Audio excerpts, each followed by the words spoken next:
Hello and welcome to The Journey, WCTV's only faith-based show. I'm your host, Rachel Pellegrino. On today's episode, we have a story about Prayer 10 and a featured interview with Upper Room's newly elected president, Josh Hughes. Later in the show, Hreha and Riley Holsinger will join me for our faith-based panel, and then we'll close with a word of encouragement. Sit back and relax. You're watching The Journey.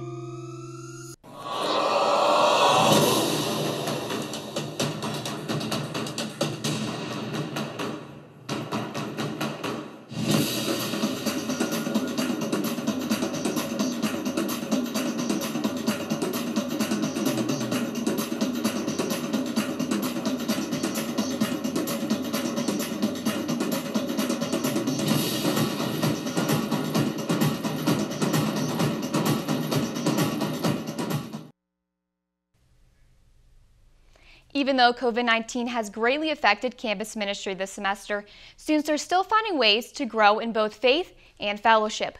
One of those ways is through the student-led prayer group, Prayer 10. Meeting every Sunday through Thursday night in Roberts Chapel is Prayer 10. This group is providing a unique outlet for students to grow in fellowship and faith through prayer. All right, we should pray. How should we pray?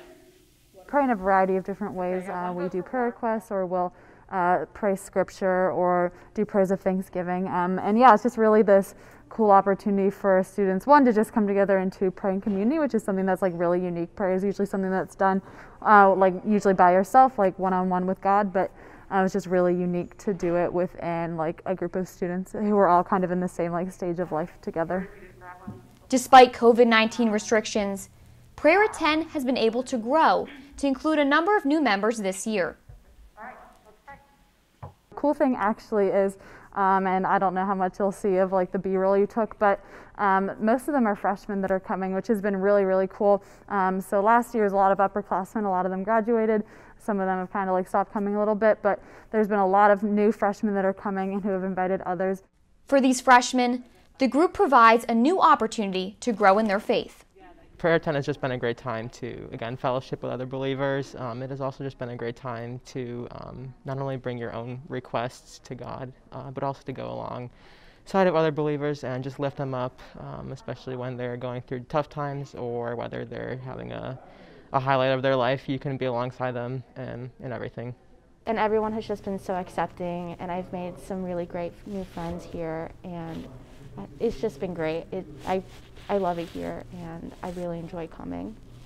This group has allowed students to not only gather in prayer, but it has also fostered community on campus during a time when this proves to be difficult. I think just with like the pandemic and everything, it was really hard finding community and finding places where you could go and be with other Christians and just talk to God and have that fellowship and that active worship in prayer was really hard. And so this year at Prayer 10 has been really beautiful, just getting to do exactly that. Mendez emphasizes the lessons she's learned through the group and the importance of prayer and the need to continue to pray together during these times. It's really taught me a lot of, one, the privilege that it is to even pray. Like God has created this whole entire universe. He knows every single person, like all 7 billion people, yet he like still is listening to each and every one of our prayers. So it's really just shown me the privilege that it is to pray. In addition, there's been a lot of prayer requests that we've prayed for, and we can just see how faithful the Lord has been. There have been like really specific prayer requests about like people having surgeries and they come out of the surgery like completely healthy and stuff like that. We've prayed for injuries. They've been healed. And so we just see the Lord working in a lot of different ways, which has definitely made me, one, like trust him more and really understand like his faithfulness and his goodness. And even in those prayers that seem unanswered, we could still see how the Lord was like in control over all of it, which has been something that's really like essential in my journey. So as I go and pray by myself, and as I do next year once I graduate, like I'll be able to see that faithfulness and that goodness still through all of that. Even though there are no official plans to continue Prayer at 10 next year, Mendez said she is not worried for the future of the group. not sure if I'm really even going to necessarily like ask someone to do it. But the way that, so Tanya, who graduated 2 years ago, the way she did it is she was like, if it carries on, it carries on. If it doesn't, it doesn't. And I decided to carry it on. And so I think that's kind of the same thing I'm going to do. But again, most of them are freshmen, so I have a feeling that it's going to keep on going, which I think will be really cool. With only a few weeks left of the semester, Mendez encourages other students to attend. We're looking for a group of people who, one, are genuine, and two, really just want to pray with you. Like Prayer at 10 is definitely the place to be. Prayer at 10 meets every Sunday through Thursday in Roberts Chapel. All students are welcome to attend. Up next, we'll have an interview with Josh Hughes, junior digital design major and the new leader of the student-led worship group, Upper Room. Stay tuned to learn more about Josh's journey on the Upper Room team and what his plans are moving forward. We're going to fade up to camera 3 in 5, 4, 3, 2, 1, take it.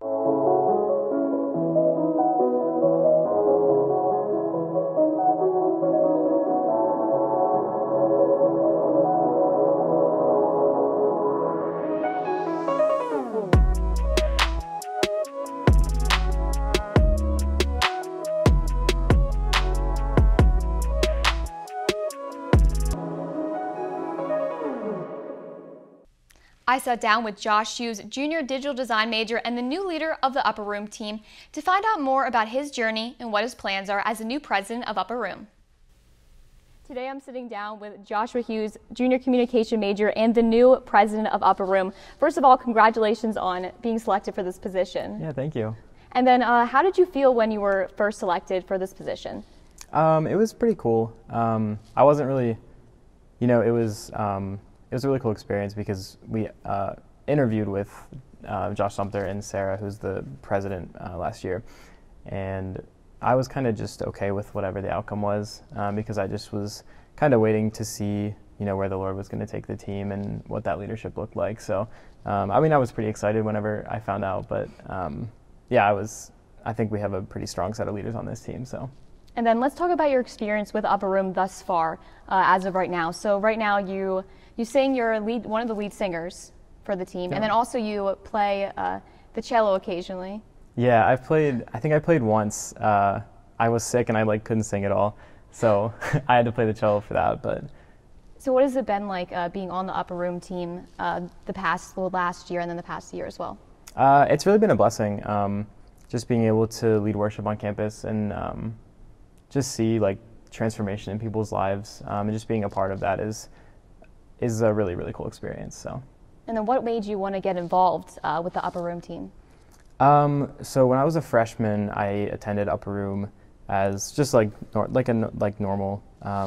You just show up on Sunday nights and worship.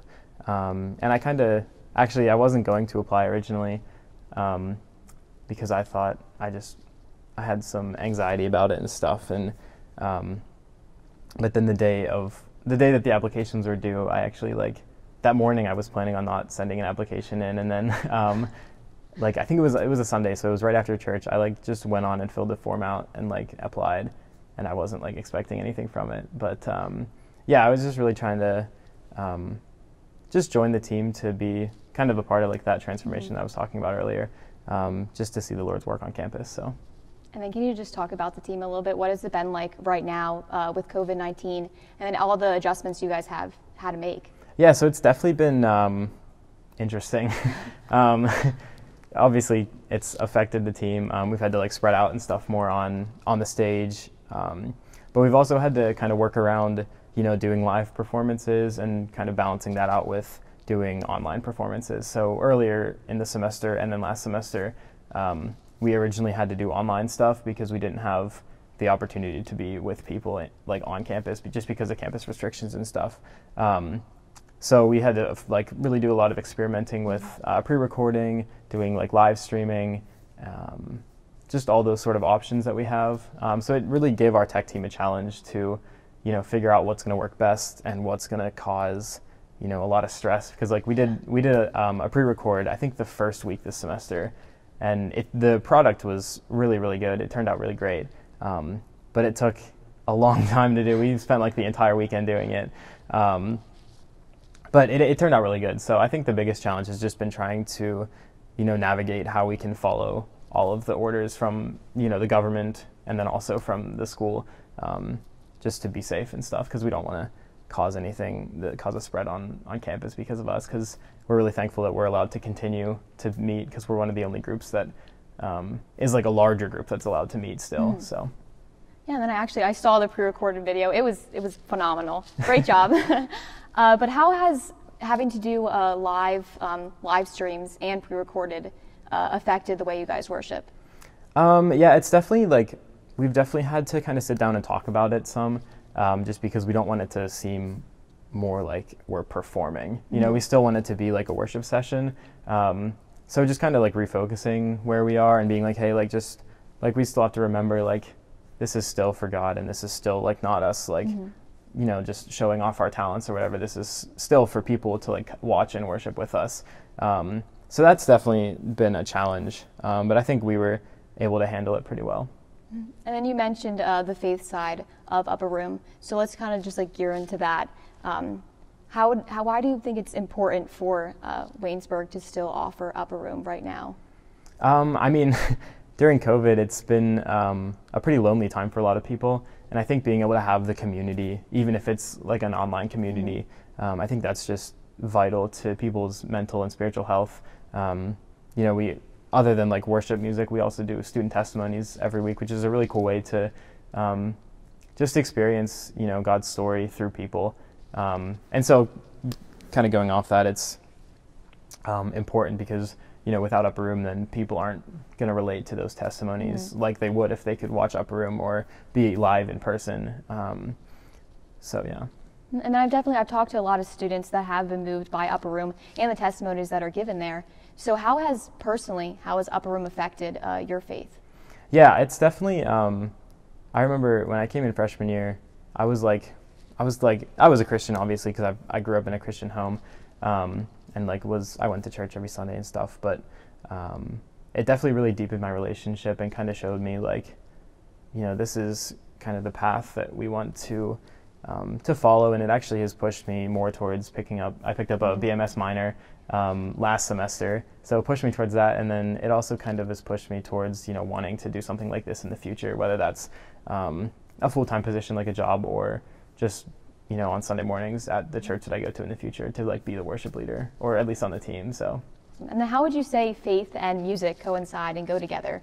I mean, music was like everything else, music was given to us by God, so I think just being able to use the gifts that he's given us to play music and to just lead people in worship is really important. But I think you can kind of see in a lot of music, even secular music, you can kind of see undertones of Christianity sometimes, just through how people are using their talents and that sort of thing, because being able to sing is just such it's honestly really weird. Singing is if you think about it, singing is kind of weird. It's talking, but you're doing it in different pitches and tones and stuff. It's really weird, but it's so cool to see just the kind of different tones and voices and stuff that God's given people. So. And then what would you say your favorite song so far has been that you've done for Upper Room? Oh man. Or you can pick a few. Yeah, that's anytime anybody asks me about my favorite song, that's always a tough question. Or just a song that also just really speaks to you in faith in general. Yeah. So I actually have a Spotify playlist of all the songs since I started, since I joined the team. So I think I just hit 10 hours of music on that playlist. I think the song How He Loves by John Mark McMillan is definitely one of my favorite songs of all time. But another song like Reckless Love, they're pretty common and popular songs that a lot of people know, but they're just so deep. And I'm actually reading a devotional by Corey Asbury about the song. And so that's been really cool, just to kind of see what he was thinking when he wrote the song and how those themes kind of translate into everyday life. So. And then moving into next year, do you have any certain plans for Upper Room? I guess even moving into the semester, because now you're the active president as of right now. Yeah. So hopefully we can continue to increase the number of people that come to Upper Room. I think we're at 75 is our maximum right now. But if we can hopefully keep the cases down on campus, we can keep bringing in maybe a couple more people every Sunday, depending on what the university allows. But yeah, we're just really excited to moving forward with the new team, and just seeing we actually have a lot of people on the team again. We have, I think, almost all the positions filled. So our team, I think we can accomplish some really cool things this year. So awesome. You just discussed like new members on the team. So how much has the team changed this past year? Yeah, so we brought on, I think, 7 new people, 7 or 8 maybe. I can't remember the total exactly. But there are, I think, 3 people on the actual worship team who are the same. And then we have, I think, 3 people in like the tech team and the testimony coordinator, and then our event planner. They're all the same as they were last year. But yeah, we brought on a lot of new people this year, so it's exciting. That is exciting. And can you just describe your role as the lead singer, the lead male vocalist? Yeah. So you know, I'm obviously I sing. Do you like just discussing like choosing the songs and kind of just all that as well? Yeah, every week before the Upper Room, we always meet at like any time from like 4:30 to 5:30 to practice for the Upper Room. That's going to happen that night, and then after we practice, we always go back to the back and we pick out the set list for next week, and we try to base it off of what the next student's testimony is going to be. So a lot of times, like, we just try to pull like a general theme from that testimony and then pick songs that kind of align a little bit closer to that theme, just so that it kind of goes with it. And then we just like talk about it as a team, throw out ideas. Sometimes we have a list of like 15 songs and we're like, all right, we need to cut this down to 5 because we really only have time for 5 songs. Yeah. And then after that, we kind of just pray for the speaker. We bring them back and just talk to them a little bit, just like see how they're feeling and stuff like that. And then we just pray in general for like the night and the people that are coming, and then that usually takes us pretty close to 8 o'clock, which is when we start. So. Yeah, and then I understand that is going to look similar to next year, but also your role will probably look a little different as president. Yeah. So can you describe what your role, how you're going to move forward as president and also lead singer, and then possibly will you be doing cello next year? Like, what does that look like? Yeah. So who knows? Maybe I will do some cello. Also thought about doing some ukulele stuff, so that'd be cool. That's exciting. Like I said, we have a lot of new people, so there's like a lot of possibilities that we can do. But as for like my role of president, so basically the president just like they kind of decide like the final say on the set list. So like it's usually how we run everything is like a democracy, like everybody votes on it, and that's just like majority basically rules. But if there's like a situation where we're like split, or there's like maybe like a more controversial thing that happens, then that's where like I would step in and say like and make the decision. So. And now moving forward, you talked about kind of being on a worship team in the future after college. So could you just talk about that again? Like, what is that a plan that you want to do after college? Because you are a junior. So moving forward, like possibly after senior year, is that something you want to plan to do? Yeah, for sure. So once I find like a church that I'm, going to want to stay at once I leave Waynesburg, the goal is to either get like a job as like a full-time like designer or like tech person for the church, and then be able to do like Sunday morning worship stuff, or just volunteer it, and then have like a normal day job designing stuff during the week. So awesome. And then like we discussed earlier, obviously faith and music go hand in hand. So can you just do you have a specific verse that's really speaking to you right now, and just share it with our audience today? Yeah, I think I don't remember exactly what verse it is. I think it's in 2 Timothy. I think it's like 2:20 through 26, I think. But it kind of is talking about, it's really like fitting for what's happening today. It just kind of talks about like how as Christians we should be not like attacking people and not being, I think the word that the ESV uses is quarrelsome. So just kind of like, just like being kind to people and not like sort of always fighting about different things, because like for Upper Room especially, the ministry is just trying to reach people who need Christ, and then like have them grow when they come here. So obviously like if we like saw somebody walk in the door and started arguing about like different theological things with them or different political beliefs, that's going to turn them away. So that's kind of what the verse talks about, but I think that's really fitting for like what's happening today. So Awesome. Thank you. Well, that's all we have time for today. But thanks for joining me here today. And also good luck with your position with this semester and also going into next year. Yeah. Thank you, Josh, for sharing your time with us on the journey. And congratulations again on the new position. Up next, Hreha and Riley Holsinger will join me for our faith-based panel discussing forgiveness and second chances. Don't go anywhere. We'll be right back after this quick break.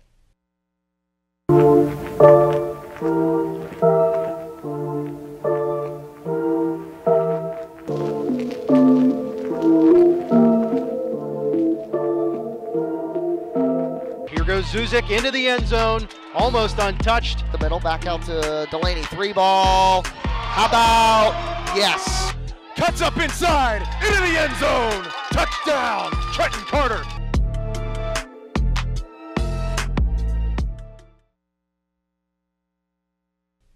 It's now time for our faith-based panel. Join me now are our panelists Riley Holsinger and Hreha.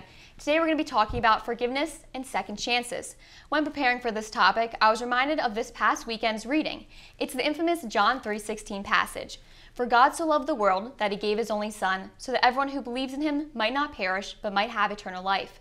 For God did not send his Son into the world to condemn the world, but that the world might be saved through him. I think it's even more relevant now as we approach Easter and the passion, death, and resurrection of Jesus, because these actions are the reason we can receive forgiveness and second chances. The sole fact that Jesus gave up his Son for us demonstrates the love God has for us, despite our imperfections and failures. Now, Riley, I want to open this panel discussion with you and your take on forgiveness. In my opening, I discussed God's willingness to forgive us, but how hard is it as Christians to forgive others? Yeah, I think that's a very tough thing and difficult thing for Christians to deal with in a constant basis of life. But I kind of wanted to bring the Our Father into this. So we look at it and we look deeper into the text there. It says, "Forgive us our trespasses as we forgive those who trespass against us." I think that's something that all of us as Christians can obviously work on in general, because I find it that most people, they go out there and when people wrong them, and I'm not wholly with this as well. I feel like this is a trend that I get into with myself, that we kind of don't forgive those people that do wrong us or hurt us in any specific way. But I think the biggest thing with that, though, is to just try and forgive them and to try and not go for vengeance and go and continue a cycle of hate and that eye for eye motto. Now, Drew, why do you think it's important for Christians to forgive others? I think mainly because, as Riley said, none of us are perfect. You know, we all make mistakes. We do wrong by people, and sometimes we don't even know it. And so, you know, to first recognize that and acknowledge that you yourself have made mistakes before, even if you don't know, you might not be aware that you hurt someone or made a mistake, but to first acknowledge that and then, look at others and view others in that same way. They might not even know that they did wrong by you. And so forgiveness, I think, is always something to lean on. And it's tough. Riley, you mentioned it, sometimes people do intentionally hurt you, and that's really something that's hard to get over and something, that's hard to deal with. But I think forgiveness ultimately has to be, your end result. And it takes time and it takes a lot of work, but I definitely think it's something that's worth doing because, like I said, none of us are perfect, but in the end, that's what we should be aiming for is true forgiveness. Awesome. And it's not just important just to forgive others, but also to recognize God's forgiveness and willingness to forgive us despite our imperfections. So Riley, where have you seen God demonstrate this in Christians' lives? Yeah, well, personally in my life, for myself, I feel like I've made a ton of mistakes over and over and over again. And I feel like God's been able to be there for somebody, as a pillar for me to rely on and everything, and just ask for his forgiveness and everything. And I try and I take away a lot of those lessons that I learned from all of my failures, and I try and provide those lessons into my future, whatever it's going to be for me to go into and everything. So that's the biggest thing for me, is taking those lessons and moving on from them and learning from the forgiveness that God has given me. Yeah, the same thing for me. In my personal life, it's incredible. You think sometimes, you make a ton of mistakes. And sometimes we forget just the power of God. I know I joined a reading group with Mr. Dan Booth. I don't know, I'm sure you guys are familiar with him. He started a reading group for Wealth on Poverty. And, I have a very busy Thursday. But I try to go as much as I can and to, contribute to the conversation in some kind of way. Well, he approached me last week and said, you're the discussion leader this week. And so I was very nervous, but I read, the section that we were discussing that day, and it talked a lot about, putting trust in God and, how everything, no matter what you're going through, whether it's a struggle, maybe it's a high point in your life, but everything is put there for a reason, and especially those struggles.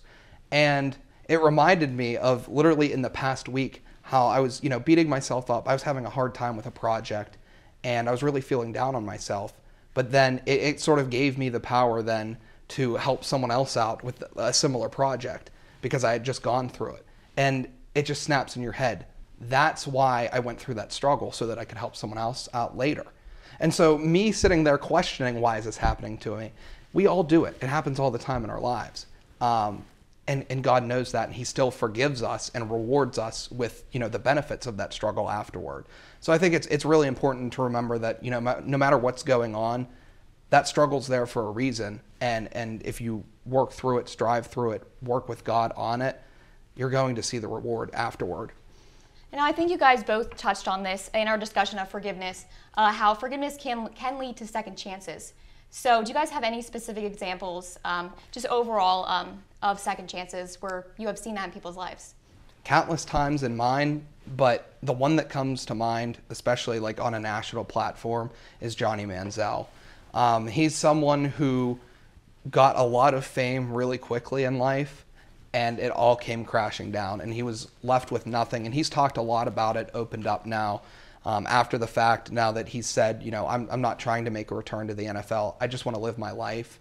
And he's found peace in that, and it's something that we really can't understand how much attention was put on him and how much struggle he's gone through. But the fact that he was able to overcome all of that now and just be happy with his life and what he's got going on now, I think is really cool, and it's something that's inspiring. Yeah, I love how you just brought Johnny Manziel into the journey right here on WCTV. My senior year of high school, I really followed him heavily and everything in his message about comeback season. That was one of my favorite things. But personally for me, second chances, like I said earlier, I feel like I've failed a lot in my life. I call my life the tale of the dedicated failure, personally, because of how much I've failed over time and time again.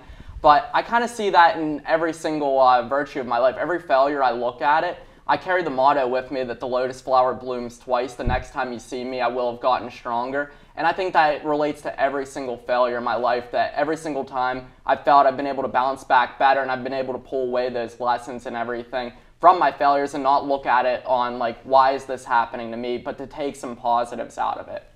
Awesome. I think we discussed a lot of great examples of forgiveness and second chances that we've seen nationally and in our own lives. But that's all we have time for on our faith-based panel. Up next on the journey, we'll have my word of encouragement. Stay tuned.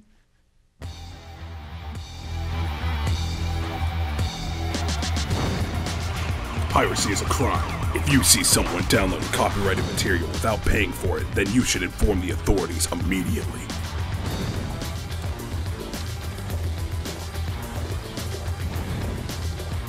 If you download any copyrighted material from the internet without paying for it, then you should go to jail.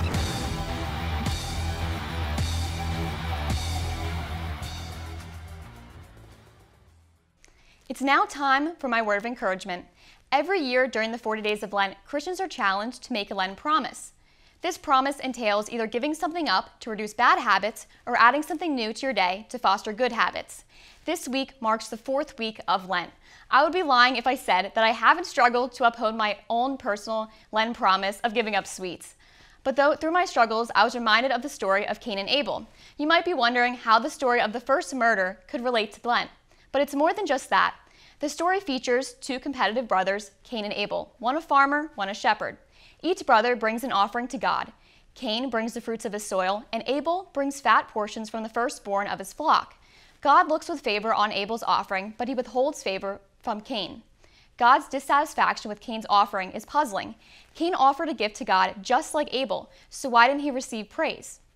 The fact is, Cain offered the ordinary, and Abel offered the best. During these 40 days of Lent, we are called to reflect on our own lives in regards to faith and our daily lives.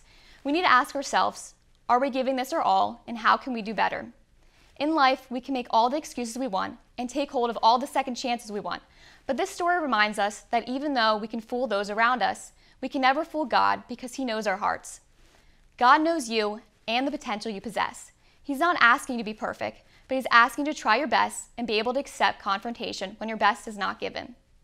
As we move into the last 2 weeks of Lent, take time to self-reflect on your faith and daily life. A priest once made the analogy that Lent is like spring cleaning. Take time to remove the evil and negativity in your life because every day is a gift from God and it shouldn't be wasted.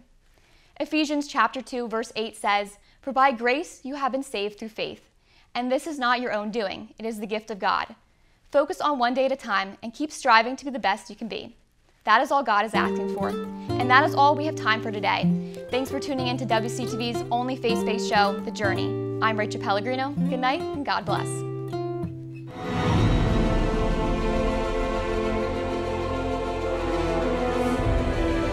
This has been a production of Waynesburg Community Television.